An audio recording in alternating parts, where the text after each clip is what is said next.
didahulukan? Adab yang baik kah? Atau perintah yang didahulukan?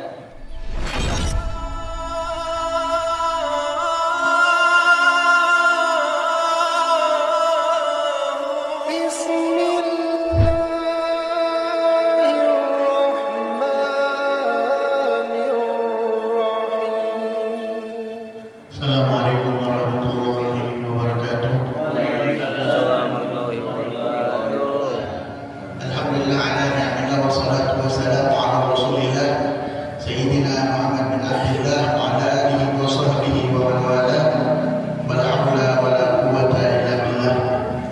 Allahumma shalli wa sallim ala Sayyidina Muhammadin al-Fatihi lima ughliqa wal khatimi lima sabaqa nasiril haqqi bil haqqi wal hadi ila siratikal mustaqim وعلى آله وصحبه حق قدره ومقداره العظيم. رب اشرح لي صدري ويسر لي أمري واحلل عقدة من لساني يفقهوا قولي أما بعد. Alhamdulillah segala puji bagi Allah Subhanahu wa taala yang masih memberi kita berbagai macam nikmat. Di antaranya nikmat iman, nikmat Islam, nikmat ihsan, nikmat sehat wal afiat, nikmat panjang umur, sehingga pada malam hari ini masya Allah berikan kepada kita kesempatan untuk duduk di majelis ilmu. Masya Allah, berikan taufik hidayahnya buat kita untuk kumpul mendengarkan nasihat, untuk kumpul mencari ridha Allah Subhanahu wa taala dan mengharapkan syafaat Nabi Muhammad sallallahu alaihi wasallam. Salawat beriring salam tak lupa pula kita haturkan ke hari bahagia Nabi besar kita Sayyidina wa Maulana Muhammad sallallahu alaihi wasallam yang kita harapkan syafaatnya kelak di yaumul qiyamah. Ma'asyiral hadirin rahimakumullah. Tema malam ini seperti biasa membahas tentang ilmu dan adab. Ma'asyiral hadirin rahimakumullah.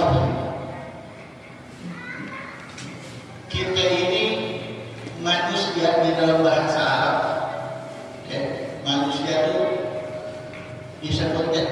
disebutnya ta'arifnya al-insan al-insan hayawan natik. Kita ini disebut hewan yang berakal. Manusia ini disebut hewan yang berakal. Artinya yang membedakan kita sebagai manusia dengan hewan adalah akal. Allah beri kita karunia akal. Tidak disebut orang itu berakal kecuali dengan dua sebab, yaitu dia punya ilmu dan punya adab. Ya. Bayangkan orang tak punya ilmu dan tak beradab, ya, pasti dia lebih buruk daripada hewan. Ya. Hewan yang Allah bekali dia dengan akal, yang kasih akal. Hewan yang kasih akal. Ya. Makanya dia nggak punya ilmu dan nggak punya adab. Hewan, ya, makan sembarangan, ya, lewat nggak permisi. Ada ayam masuk rumah kita permisi dulu ada?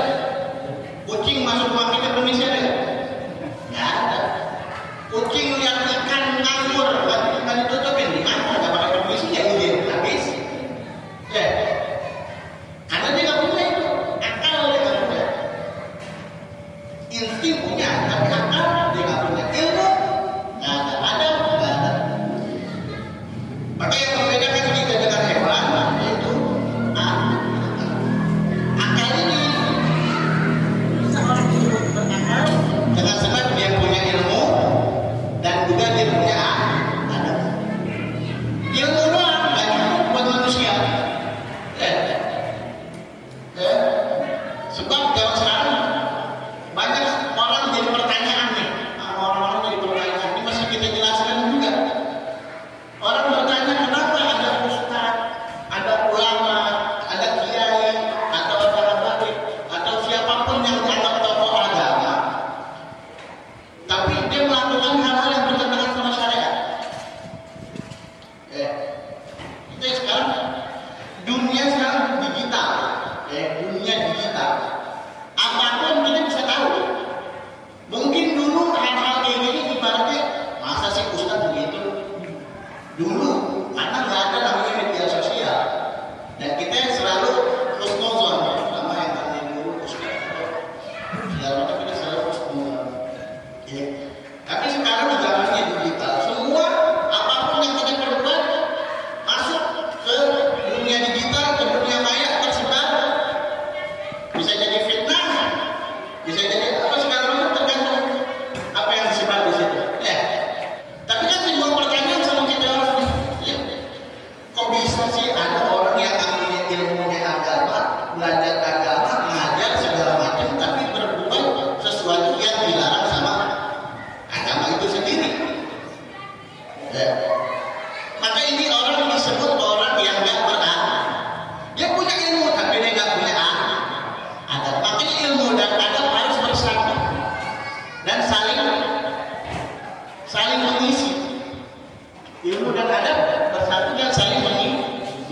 dia bahaya, dosanya double. Buat yang lain masyarakat jadi sesat menyesatkan, kalau mobil sesat menyesatkan. Ya. Berbahaya. Makanya penting ilmu dan juga adab. Bukan cuma ilmu doang. Nah. Maka di sini kita akan membahas kemarin berbeda ilmu macam-macam. Sekarang kita masuk ke bab adab. Ya. Sebelum kita baca dulu, kita niatkan baca Fatihah menurut apa yang kita baca dari kitab ini dari manfaat. Alhamdulillahirrahmanirrahim. Bismillahirrahmanirrahim. Alhamdulillahirabbil alamin arrahmanirrahim maliki yaumiddin. Iyyaka na'budu wa iyyaka nasta'in. Shiratal mustaqim. Shiratal ladzina an'amta 'alaihim ghairil maghdubi 'alaihim waladdallin. Qala al-mu'allif rahimahullah ta'ala wa nafa'ana bihi wa bi ulumihi fid dharain amin. Al-adab. Ini kita masuk namanya al-adab. Kita mau membahas tentang adab. Rasulullah sallallahu alaihi wasallam, ya. Rasulullah sallallahu alaihi wasallam innama itu diutamina makan hari akhirat. Rasulullah diutus untuk digunakan akhirat. Di samping itu juga Rasulullah sallallahu alaihi wasallam juga diutus innama itu mu'allimah. Rasulullah bukan cuma menyempurnakan adab, tapi juga ngajarin. Ngajarin adab yang bagus kayak gimana. Dan juga nyontohin. Udah ngajarin dan nyontohin. Itu nanti Rasulullah sallallahu alaihi wasallam. Maka kita akan bahas tentang adab tersebut. Akhlak adab itu banyak. Ya, di bermasyarakat kita beradab bagaimana caranya.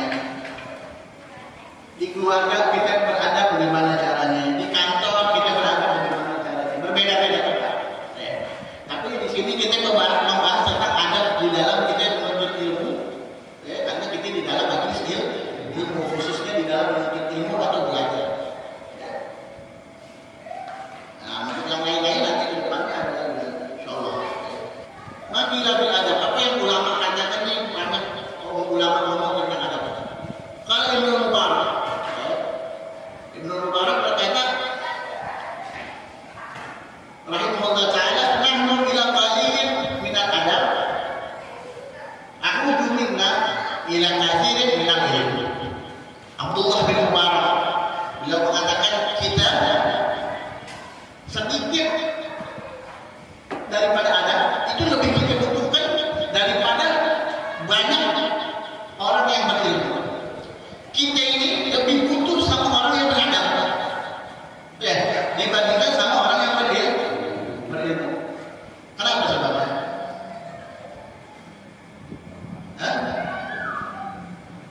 Adab itu praktek. Ya, kita butuh praktek pembuktian daripada ilmu itu apa? Orang ngomong semua orang bisa ngomong. Kalau kita ngomong semua orang bisa. Ngajarin siapa yang nggak bisa ngajar? Semua orang juga bisa. Yang mungkin ada di sini juga ada. Bisa ngajar bisa. Tapi yang kita butuhkan bukan itu. Yang kita butuhkan adalah banyaknya adab.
Nabi ya Muhammad katanya. Ij'al ilmaka milhan wa adabaka dhabiqan. Jadikan ilmu itu seperti garam. Ada sering ngomong tiap hari katanya ngomong ilmu itu jadikan seperti garam. Wa adabaka dhabiqan. Adab kayak tepung. Perbandingannya harus jelas. Kalau ilmunya segayung, adabnya harus dilakukan ini. Ya, kalau enggak keasinan juga. Ya, punya ilmu. Ya harusnya adab kita lebih tinggi daripada ilmu tersebut. Tapi bukan berarti kayak nggak mau belajar, berarti cukup dia belajar sedikit aja. Ntar belajar banyak-banyak kalau bisa nerapin ya enggak juga. Nggak begitu juga. Makin banyak ilmunya, makin tinggi adabnya. Jadi bukan jangan dikit-dikit aja. Ini salah lagi, salah tafsir. Jadi ilmu buat perbandingan supaya akhlak kita lebih bagus. Bukan jadi patokan supaya dengan belajar banyak-banyak enggak. Tapi makin belajar banyak, makin kita tahu adab itu maksudnya itu. Ada yang Ibnu Mubarak nih, sama Abdullah bin Mubarak juga. Beliau ngomong lagi di sini. Man tahawanu bil adab uqiba bi hurmat bi hirmani sunnah. Kata Abdullah bin Mubarak. Barang siapa orang yang meremehin adab, ngeremehin adab, cuma begitu doang, begini doang, dia remehin. Masuk masjid kaki kanan, keluar kaki kiri, adab ya akhlak masuk kamar mandi kaki kiri, keluar kaki kanan. Tapi kita remehin, kita asal-asalin. Masuk kiri, barang lagi dong. Ini kan hal sepele ya. Tapi kita remehin, diremehkan. Apa yang terjadi? Akibatnya apa? Dihirmanin sunnah. Nanti kita bakal diharamkan sama Allah buat mengerjakan yang sunnah. Maksudnya gimana ya? Kok jadi haram kan? Bukan jadi haram. Perkara yang kecil kalau kita anggap remeh, ya jangan harap kita mengambil perkara yang besar. Kalau adabnya kita remehin, nanti sunnah juga kita remehin tuh. Makan tangan kanan sunnah. Atau apa ya sunnah-sunnah. Pakai baju putih misal sunnah. Mau bebas aja mau coba baju putih. Kalau ngeremehin, babnya ngeremehin ya. Dari bawah bukan berarti yang nggak pakai baju putih nggak sunnah, bukan. Ya kan salah lagi. Wah, aku pinggir nih nggak pakai baju putih. Tapi kalau ini babnya kalau ngeremehin, jadi diremehkan tuh. Perkara sunnah kita remehkan, ada perkara adab kita remehkan. Nanti kita diharapkan sama Allah buat ngerjain yang sunnah. Nggak bakal mau kita ngerjain yang sunnah karena kita remehin yang adab kita remehin. Tapi kalau bukan ngeremehin ya nggak apa-apa. Maksudnya anak kita tahu kan, anak kita buru-buru kan, ya macam-macam. Intinya bukan karena meremehkan. Tadi bakal diharapkan daripada terkait yang sunnah. Wa man tahawanu bi sunnah. Kalau udah ngeremehin yang sunnah, uqiba bi hirmani kalau itu dia bakal ngeremehin yang wajib. Dijauhkan sama Allah buat mengerjakan yang wajib. Berat. Yang sunnah kita remehin, yang wajib kita tinggalin. Gitu. Yang sunnah kita remehin, yang wajib kalau kita kerjain diharamkan sama Allah, dijauhkan. Nggak bakal ada keinginan dan bahagia kita buat mengerjakan yang wajib. Wa man tahawanu bil fara'id uqiba bihirmanil ma'rifah. Kalau udah nggak kerjain yang wajib, yang sunnah nggak dikerjain, adab-adab ditinggalin, nggak bakal kita kenal sama yang namanya Allah. Jauh.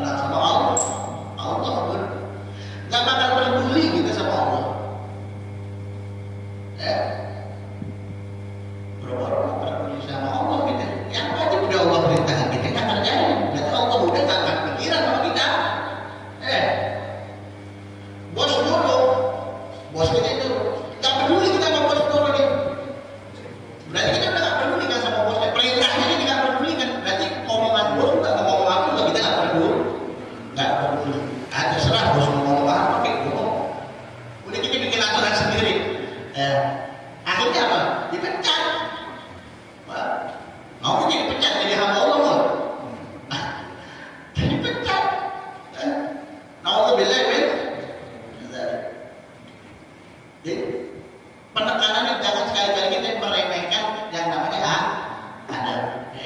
Apalagi meremehkan sunnah, apalagi meremehkan yang wajib. Semua ada porsinya, semua ada takarannya. Kita mampu kita kerjakan, nggak mampu jangan sekali-kali kita meremehkan. Dah, itu batasannya. Mampu kita kerjakan, nggak mampu jangan kita remehkan. Kalau wajib, tetap wajib. Nggak ada toleransi dia wajib. Tapi kayak perkara-perkara sunnah, kita nggak sanggup. Sholat, isya, badiah, qobliyah, ini nggak sanggup capek. Ya sudah, jangan kita remehkan. Sunnahnya ini lah, ini. Yang kata sunnah ini yang bahaya. Kita jangan bikin apa udah. Ya. Baik, insya Allah. Kemudian Ruqyah, ini ada cerita. Biasanya kita ini banyak cerita-cerita dari ulama-ulama banyak di sini. Ruqyah anak Abi Yazid Al-Bustami diceritakan bahwasanya ulama namanya Abu Yazid Al-Bustami rahimahullah. Annahu qasada ila ziyarati rajulin. Ini Abu Yazid Al-Bustami ini pengen mendatangi seorang lelaki. Yuzkaru bisolah. Ini laki-laki sama orang disebut orang soleh, orang baik. Jadi kalau ulama-ulama dulu saling mengunjungi. Di mana ada orang baik, ada orang soleh, didatangi. Kalau kita kan maunya kita apa? Kok apa? Maunya orang datangin kita aja gitu. Punya pangkat dikit, punya jabatan dikit. Oh, siapa yang butuh? Datang saja. Kalau ulama dulu enggak, saling mengunjungi. Antara ulama sama ulama mengunjungi. Guru mengunjungi muridnya, murid mengunjungi gurunya. Gitu. Kalau Rasulullah SAW, Rasulullah berkata, ma fadalakum Abu Bakrin bi fadli shawmin wala salatin walakin bi syai'in waqara fi qalbi. Rasulullah bersabda, tidak ada keutamaan bagi Sayyidina Abu Bakar. Artinya Sayyidina Abu Bakar punya keutamaan, tapi keutamaan tersebut bukan disebabkan bifadli shawmin, bukan karena sholat, bukan karena puasanya. Sayyidina Abu Bakar ini mulia, sahabat nomor 1. Sahabat nomor 1. Apa yang bikin Sayyidina Abu Bakar ini mulia? Dikatakan di sini kata Rasulullah, kemuliaan itu datang bukan karena Sayyidina Abu Bakar dari puasanya, bukan. Karena apa? Semua sahabat puasa sama puasa. Yang lebih banyak puasa itu Sayyidina Abu Bakar ada. Wala sholatin, bukan juga karena sholatnya. Sholat kan udah wajib. Jangan sahabat itu wajib sholat. Mau usah jadi sahabat dulu mau wajib sholat. Walakin bisyai'in waqara fi qalbi. Tetapi ada sesuatu di dalam hatinya Sayyidina Abu Bakar yang tidak dipunyai sama yang lain. Artinya Sayyidina Abu Bakar hatinya bagus. Nggak pernah iri, nggak pernah hasud, nggak pernah dengki. Hatinya ikhlas. Sesuatu yang jarang dimiliki sama orang. Sama Rasulullah percaya sepenuhnya sama Nabi. Akhirnya jelas Sayyidina Abu Bakar nggak pernah sungguh sama Rasulullah. Rasulullah ngomong apa aja, Sayyidina Abu Bakar percaya. Yakin 100%. Nah ini yang nggak dimiliki sama sahabat-sahabat yang lain. Sesuatu yang ada sesuatu yang menetap di dalam hatinya Sayyidina Abu Bakar. Baik adab juga termasuk akhlaknya Sayyidina Abu Bakar, penghormatannya Sayyidina Abu Bakar kepada Nabi Muhammad. Semua itu yang menjadikan Sayyidina Abu Bakar ini sahabat yang istimewa, menjadikan sahabat nomor 1. Sahabat nomor 1.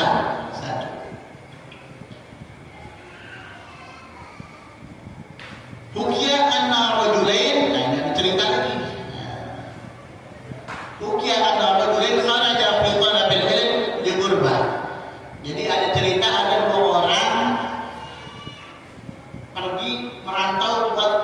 ilmu. Orang dulu kalau nyari ilmu nggak kayak orang sekarang nih, enak di masjid, di musola, datang bentar pulang, belajar. Saya Imam Syafi'i kalau kita dengar ceritanya, waktu mau menuntut ilmu, mau belajar, saking kita mau belajar zaman susah tuh, bukan gini, Imam Syafi'i, gampang. Imam Syafi'i mau belajar susah, jauh kalau mau belajar. Izin pamit sama ibunya udah ikhlas. Artinya kalau ini udah keluar rumah, nyari doa gitu, mau balik enggak. Udah diserahin sama Allah. Allah saking nyari ilmu zaman itu susah dan jauh. Ya bisa balik bisa enggak jauh namanya. Ya kita ditinggal luar negeri jadi TKI aja belum tentu balik gitu. Jadi TKI. Apalagi zaman dulu. Udah diserahin sama Allah.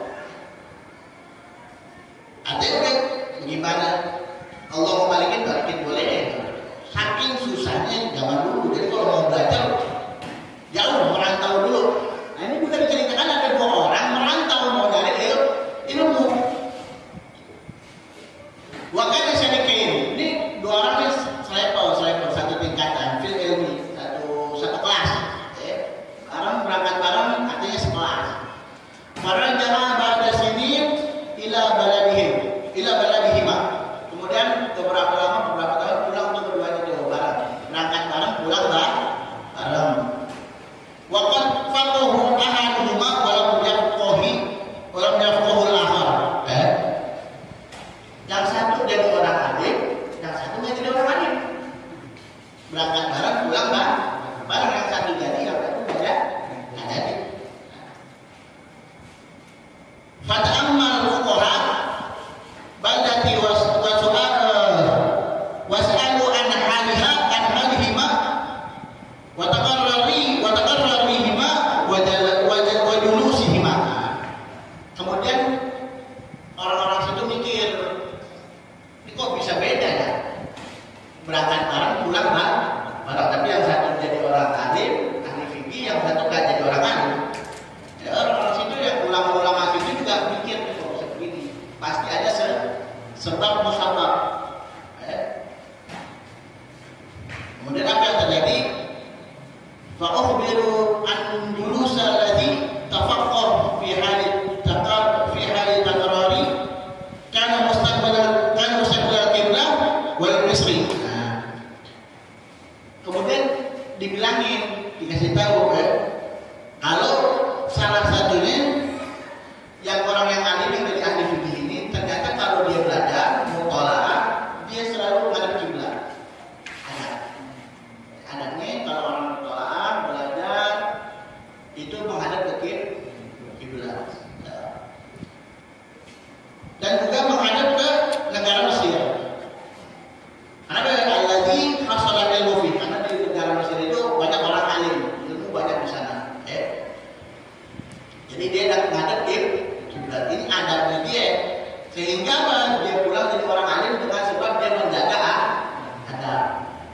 Belajar dia benar. Sedangkan yang satu lagi wal akhar karena ustaz gerak kiblat, yang satu lagi berpaling dari kiblat, jangan ada kiblat. Ya mutalaf aja salah-salah. Adabnya jangan dijaga. Wa wujuhuhu ila ghairil Mesir. Dan juga nggak ada ke negara Mesir. Nggak ambil berkah dari situ dari orang-orang alim. Fa ittafaqal ulama wal fuqaha anna faqih faquha bi barakati istiqbal kiblat. Maka ulama bersepakat bahwasanya ini kenapa bisa jadi orang alim, karena dia belajarnya ngadep kiblat. Dengan sebab keberkahan dia ngadep kiblat, Allah kasih ilmu futuh. Ini huwa sunnatun fil julus, karena ini sunnah belajar ngadep kiblat sunnah. Kerja ngadep kiblat nggak apa-apa. Kita mau ada tugas dan ngadep kiblat, tujuannya apa? Kerjanya sunnah. Ya walaupun yang kerjaan kantor, ya nggak apa-apa. Tapi kita berharap mendapatkan sunnah. Illa inda darurah, kecuali dalam keadaan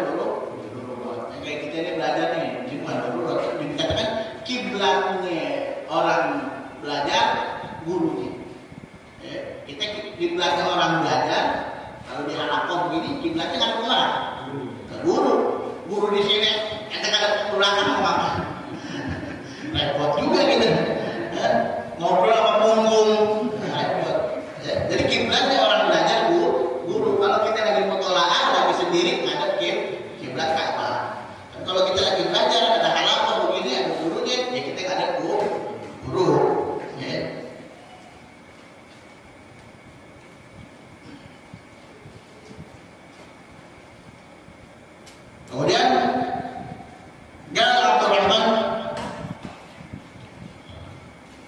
Abdurrahman bin Al-Qasim, ya, Abdurrahman Al-Qasim. Beliau siapa? Beliau adalah pembantu Imam Malik. Ya. Dia belajar sama Imam Malik dan juga khidmah juga. Jadi ada belajar, ada khidmah. Ya. Khatamtul Imam Malik kan radhiyallahu anhu 20 sana. Jadi beliau ikut sama Imam Malik, entah itu belajar, entah itu khidmah, ngebantu Imam Malik selama 20 tahun. 20 tahun dia ngikutin Imam Malik. Fakana minha sanatan fil ilm. 2 tahun dia pakai buat fokus belajar. Dia fokus belajar sama Imam Malik. Wa samaniyah asyara sanatan fi ta'allumil adab. Sisanya 18 tahun, ada 20 tahun nih.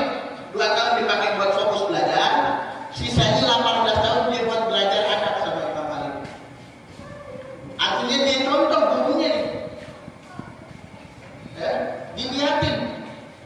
Ya, keseharian gurunya mulai dari bangun tidur sampai dia tidur lagi. Itu yang dilakukan para sahabat begitu. Melihat Rasulullah, keseharian Rasulullah apa? Dipraktekkan, dicatat, diingat, diamalkan. Ya, sampai akhirnya bisa nyampe ke kita itu ngobrol-ngobrol kejadian apa aja yang dilakukan Rasulullah. Karena kan sahabat nyatet, sahabat ingat dan sahabat praktekkan, bisa sampai ke kita. Nah ini juga begitu. Muridnya Imam Malik melihat Imam Malik, dia pelajaran itu adab selama 18 tahun. Apa kata dia? Fayalaitani ja'altul muddatan kulluha adaban. 18 tahun dia belajar adab, dia masih bisa. Apa penyesalan dia? Kenapa enggak 20 tahun dia ikut Imam Malik semuanya saya belajar adab aja, nggak perlu lagi belajar ilmu. Artinya bukan nggak perlu belajar. Ini setiap omongan ini harus kita lurusin. Ada kata-kata begini nih harus kita lurusin. Bukan berarti belajar nggak penting, belajarnya penting. Saking, nah jadi itu penekanan, itu namanya penekanan. Saking adab itu penting, biar kalau udah belajar 18 tahun ngurusin adab, nyesel. Kayaknya jadi kalau bisa mah belajar adab aja dia semua gitu. Saking adab ini dibutuhkan buat diri kita dan juga buat masyarakat, orang-orang. Lama warada Abu Hafiz Al-Iraqi, ya. Ketika diceritakan ketika datang Abu Hafiz, namanya adalah Abu Hafiz ulama, ja'a ilaihi Junaid, ya. Imam Junaid datang ke Abu Hafiz. Imam Abu Hafiz datang ke Irak. Imam Abu Hafiz datang ke Irak. Kemudian Imam Junaid nyamperin. Kayak sekarang ini ada hukuman nih datang ke ada hukuman bin Hafiz. Ada yang tahu? Namanya ada hukuman bin Hafiz. Jadi ada di media sosial kami. Siapa ada hukuman bin Hafiz? Ulama dunia, semua orang akuin. Ilmunya diakuin, adabnya diakuin, akhlaknya diakuin. Seluruh ulama dunia ngakuin. Kalau ada yang nggak ngakuin berarti apa? Seluruh ulama dunia ngakuin ini orang alim, orang beradab, orang berakhlak. Terus tiba-tiba ada orang ngomong, oh maaf, orang begini dijelek-jelekin. Mana yang kita percaya? Ulama semua ngakuin orang baik. Terus tiba-tiba ada orang ngomong, mana orang nggak baik ini begini. Siapa yang kita percaya? Ya ulama ngapain kita mikir? Ulama dunia semua dunia ngapain nih kehebatannya nih? Orang alim masya Allah. Tiba-tiba ada orang yang dijelek-jelekin dia. Siapa yang kita dengar omongannya? Ya ulama. Ngapain kita pikir lagi? Omongan dia terus kita tinggal aja. Gak usah kita hero. Ya. Jadi kayak begini Habib Umar, namanya ada Habib Umar bin Habib. Coba nanti searching. Yang punya HP searching, cari, pelajarin. Ya, siapa Habib Umar, apa dakwahnya bagaimana, pengaruhnya buat dunia Islam itu apa? Ya. Ulama dunia. Ya. Ini sekarang lagi datang nih ke Indonesia. Lagi lagi hadir menghadiri Haul Solo. Tahu nggak Haul Solo? Ada yang pernah dengar? Hah? Orang Jawa kan orang Jawa. Ada yang orang Solo nggak sih? Hah? Nggak ada. Nggak ada. Ada namanya Haul Solo. Sedikit melenceng nggak apa ya? Kita barukan. Haul Solo itu apa? Haul Solo. Haul Solo itu haul dulu apa haul? Haul itu memperingati kematian seseorang, namanya haul. Khususnya orang yang soleh, di pandangan orang umum orang soleh, makanya diperingati, dijadikan haul. Di Solo diadakan namanya Haul Al-Habib Ali bin Muhammad Al-Habsyi. Beliau ini pengarang maulid, namanya Maulid Sittut Duror.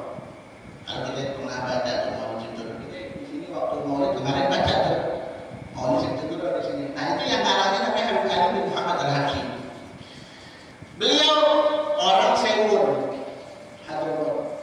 tapi muridnya banyak di Indonesia. Orang Indonesia banyak belajar sama beliau. Bahkan keturunannya aja banyak di Indonesia. Itu di Solo itu semua keturunannya di Solo. Salah satunya yang paling masyhur keturunannya adalah Habib Anis. Namanya Habib Anis Solo. Intinya apa?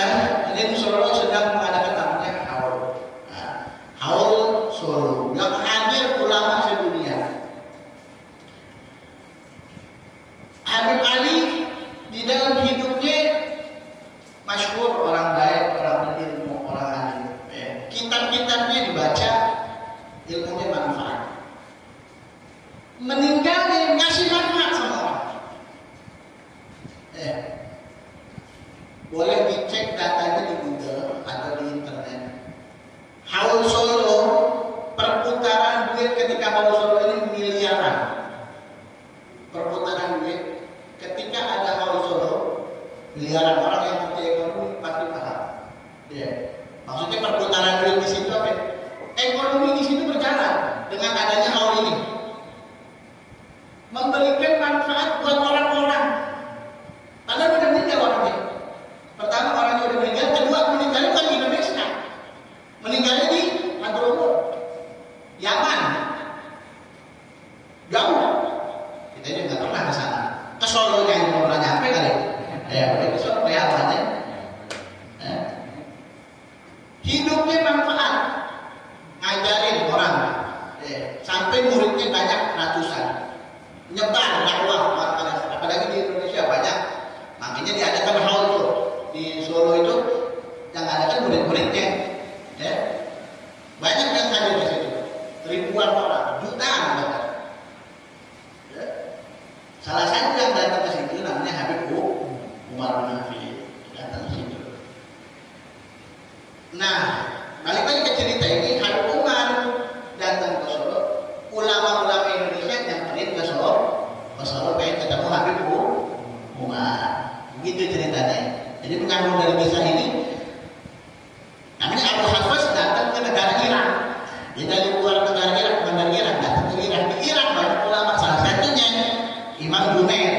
Imam Junaid dengar ada Abu Hafiz datang ke Irak, disamperin sama Imam Junaid. Kemudian apa yang terjadi di situ? Fara'a sahabat Abi Hafiz wa waqafa ala ra'si.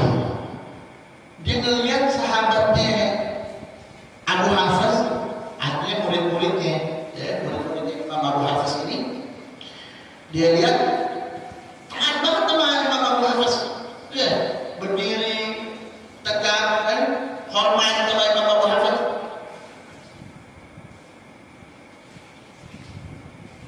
Ya tamirun li amri. Imam Abu Hafiz pun kerjain. Apa yang disuruh Imam Abu Hafiz dilaksanakan. La yukhti'u ahadun minhum. Enggak ada yang salah. Setiap perintah dikerjakan sesuai dengan apa perintahnya. Artinya nurut. Imam Abu Hafiz, murid-muridnya nurut banget Imam Abu Hafiz. Sampai Imam Junaid dilihatnya heran gitu. Kok bisa nih orang apa nurut banget ya? Ditanya sama Imam Junaid, Abu Hafsin, "Anta bi ashabika adabul muluk?" Kamu ini ngajarin murid-muridmu ini dengan ajaran para raja bagaimana? Pengen banget dihormati bagaimana? Sampai orang menurut, sampai patuh, ya mau jadi raja bagaimana? Maksudnya jangan begitu-begitu kok, sampai segitunya kok begitu. Tapi kata Imam Abu Hafiz, lah ya ada qasid. Enggak begitu, bukan begitu kan? Bukan sengaja ngajarin supaya orang tunduk patuh sama kita. Enggak, bukan itu. Lakin husnul adab bil zahir. Unwanul adab bil batin. Adab itu kelihatan memang. Orang yang adabnya bagus pasti kelihatan. Zahir. Gak mungkin adab itu tersembunyi kan? Dia terlihat. Maksudnya Imam Abu Hafiz ini ngajarin adab. Makanya dipraktikkan adab tersebut. Jadi orang kelihatan cakep beradab sesuai. Ya sama guru taklim, sama guru hormat, sama guru. Masya Allah. Tapi bukan mau jadi raja-raja, bukan. Tapi ini adalah adab yang diajarkan supaya orang mengamalkan dan orang mempraktikkan dan dicontoh juga sama orang lain. Itu intinya. Nah, jadi adab itu terlihat bukan apa yang ada di dalam hati. Itu maknanya beradab, tapi praktiknya nggak ada. Jadi bukan disebut adab. Nah.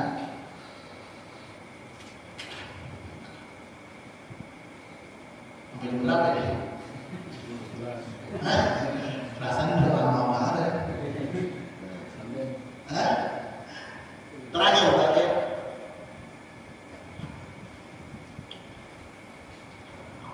Ikhtilafu fil afdaliyah baina sulukil adab wa imtithalil amr.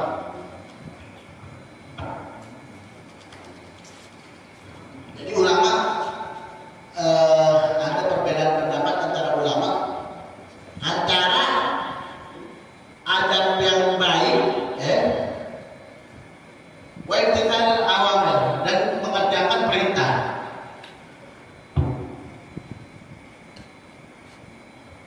Wasulukul adab mazhabul muhaqqiqin. Adab yang bagus ini mazhabnya orang yang teguh pendiriannya. Ya. Maksudnya begini nih. Jadi ada satu posisi di mana kita harus mendahulukan perintah daripada adab. Contoh, kita kalau nginjek kepala orang tua dosa. Injek kepala orang tua nih, orang tua kepala gitu. Belajar nih injek dosa. Hah? Beradab kan? Apa lagi itu orang tua kita injek dosa? Beradab kan? Hah? Beradab. Apa kita gitu kan kita injek. Tapi kalau bapak yang nyuruh,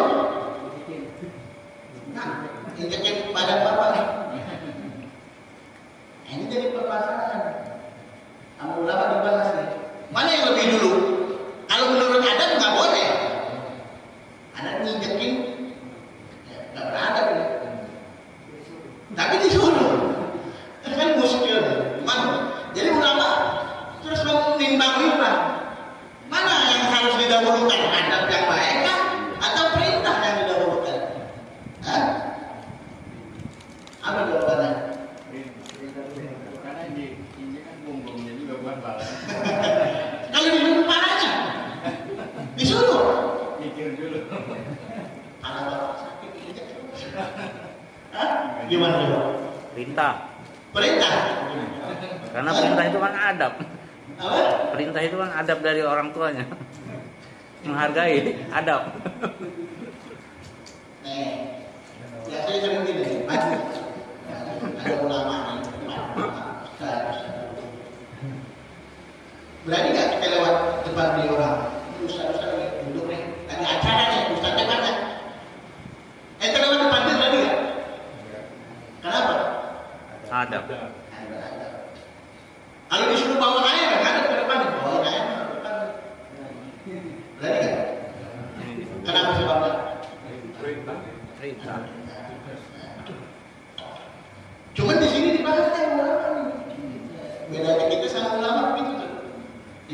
Kenapa ada pembahasan ini? Karena ada kisah, ada sejarahnya. Apa sejarahnya? Ada orang yang mendahulukan adab, walaupun itu perintah. Perintah diabaikan, tapi adab diutamakan. Siapa itu? Di sini disebutkan mazhab muhaqqiqin. Mazhabnya orang-orang yang tegas, nggak mau kompromi. Udah adabnya begitu, akhlaknya begitu, nggak bisa. Biarkan aja disuruh juga nggak bisa. Disuruh pinjamin nggak bisa pak, nggak bisa.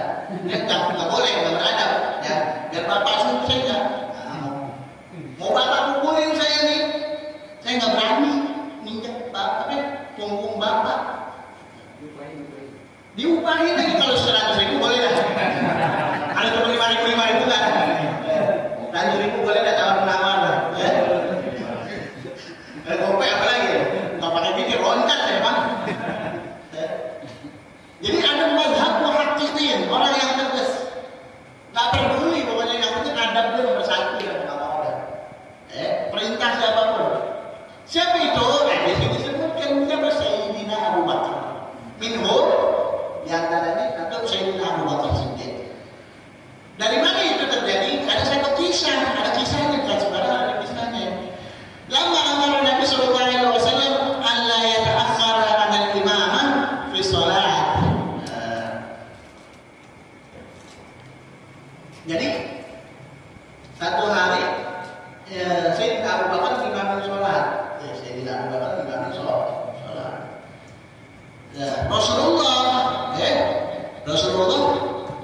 terlambat sholatnya. Rasulullah terlambat, Imam Sayyidina Abu Bakar lagi imam. Begitu Rasulullah datang, Sayyidina Abu Bakar tahu ada Rasulullah, Sayyidina Abu Bakar mundur. Karena ada Nabi, kita ada kiai datang. Mundur ya, kiai datang. Nah, Nabi datang, Sayyidina Abu Bakar mundur. Tapi dari belakang Rasulullah nahan. Udah ya, jangan mundur. Lanjutin.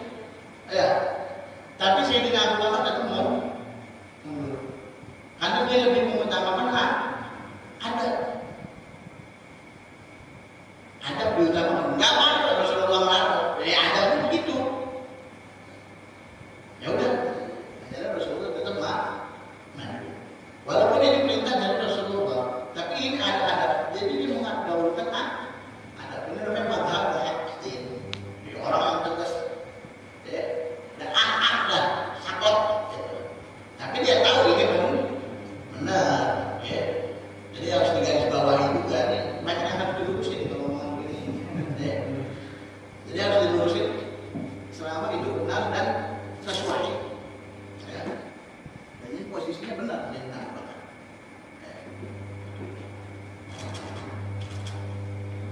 Sayyidina Abu Bakar nolak. Enggak, Rasulullah tetap wajib jadi imam. Selain Sayyidina Abu Bakar ada siapa lagi? Ada juga Sayyidina Ali bin Abi Thalib. Sayyidina Ali bin Abi Thalib pernah diperintah sama Rasulullah buat menghafuz lafaz Rasulullah. Jadi ada satu kejadian, kalau yang pernah dengar namanya perjanjian Hudaybiyah. Pernah dengar? Perjanjian Hudaybiyah. Di perjanjian antara umat Muslim sama orang kafir Quraisy di Mekah. Jadi kisahnya itu Rasulullah mimpi, bahwasanya Rasulullah ini pergi ke Mekah menjalankan ibadah Allah. Kemudian Rasulullah mimpi, Rasulullah bangun, Rasulullah ngomong sama sahabat, begini. Baru sahabat dikiyahin, yaudah Rasulullah pindah berangkat ke Mekah. Posisinya udah di Madinah. Rasulullah sahabat, yaudah kita berangkat ke Mekah. Singkat cerita, sahabat berangkat ke Mekah. Sampai di satu tempat namanya Hudaybiyah, dekat udah mau masuk kota Mekah. Di Hudaybiyah, ontanya Rasulullah nggak mau maju, berhenti. Udah mau masuk kota Mekah, ontanya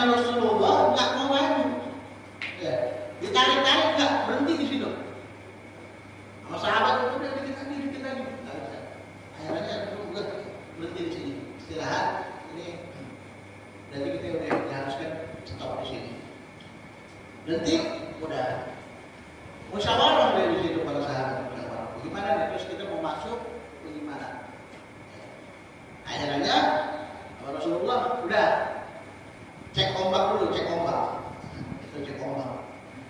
Diutus sama Rasulullah satu sahabat buat masuk ke kota Makkah, buat mempersilakan Rasulullah ini masuk ke Ka'bah ibadah. Ini kisahnya panjang, cuma kita singkat aja. Sebabnya apa? Sudah banyak sebab-sebab. Kenapa Rasulullah mau masuk? Kenapa Rasulullah nggak boleh masuk? Ada sebab-sebabnya banyak. Singkat cerita, akhirnya intinya Rasulullah nggak boleh masuk, nggak boleh masuk. Datang juga utusan dari kafir Quraisy. Datang tuh utusan dari kafir Quraisy negosiasi di sini. Rasulullah pengen ibadah begini. Tapi abang ini kafir Quraisy nggak kasih, nggak boleh, nggak boleh. Maka di situ Rasulullah dan para sahabat beserta ini orang kafir bikin satu perjanjian, namanya perjanjian Hudaybiyah. Jadi Rasulullah mau masuk ini kan nggak boleh karena ya namanya musuh. Rasulullah orang kafir itu musuh. Tapi Rasulullah mau ke situ bukan mau perang. Jadi Rasulullah membawa perdamaian itu cuma mau ibadah doang. Rasulullah ngomong sini masih mau ibadah udah nggak mau perang nggak apa-apa. Tetap nggak dikasih. Sampai dibikinlah satu perjanjian dinamakan perjanjian Hudaybiyah. Di situ yang nulis perjanjiannya Sayyidina Ali yang catat perjanjian. Maka Sayyidina Ali nulis di situ, lafaz atas nama Muhammad Rasulullah, ada nama Rasulullah. Ini orang kafir tak percaya sama Rasulullah, marah. Ya, kok perjanjiannya pakai nama Rasulullah? Kita ribut gara-gara masalah ini nih, gara-gara nama Rasulullah. Karena kita nggak percaya engkau adalah Nabi, udah, makanya kita perang. Terus sekarang bikin perjanjian mengatasnamakan Rasulullah, seakan-akan orang kafir mengakui ini Rasulullah. Hapus. Paham nggak maksudnya? Jadi orang kafir nggak mengakui ini Nabi, orang Muslim mengakui ini Nabi. Yang nulis Sayyidina Ali, sebutlah Rasulullah ditulis namanya, mengakui. Tapi orang kafir nggak terima, hapus katanya. Maka Rasulullah SAW nyuruh sama Sayyidina Ali, ya udah. Nabi mah rahmat. Apa sih apalah artis sebuah nama kan gitu. Udah hapus nggak apa-apa, nggak masalah. Tapi sahabat nggak mau. Sebab apa? Ini berkaitan dengan keimanan. Syariat. Ini juga harus diluruskan lagi. Ada hal penting juga di sini. Apa? Rasulullah SAW ini orang yang rahmah, orang yang berhati baik. Rasulullah ketika dihina Rasulullah nggak marah. Ya boleh-boleh aja. Memang itulah tabiatnya Rasulullah. Rahmah, nggak bakal marah Rasulullah dihina. Tapi ketika orang Islam melihat Rasulullah dihina, kita nggak marah, namanya bodoh.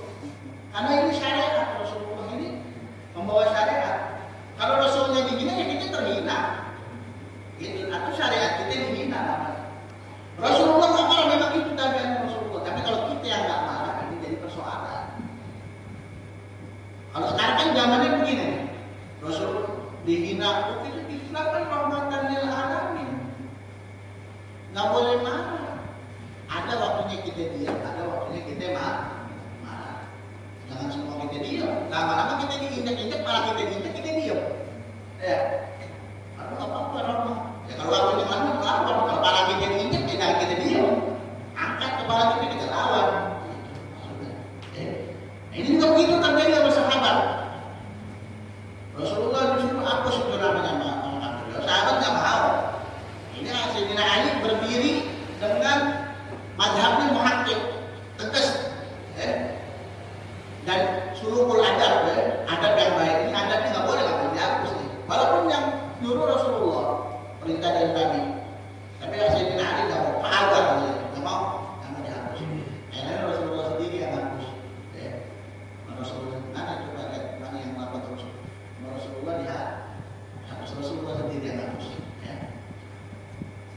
Jadi ini intinya ada madhab muhakkik, orang yang tegas dia tetap berpegang pada ada walaupun ada amar, ada perintah.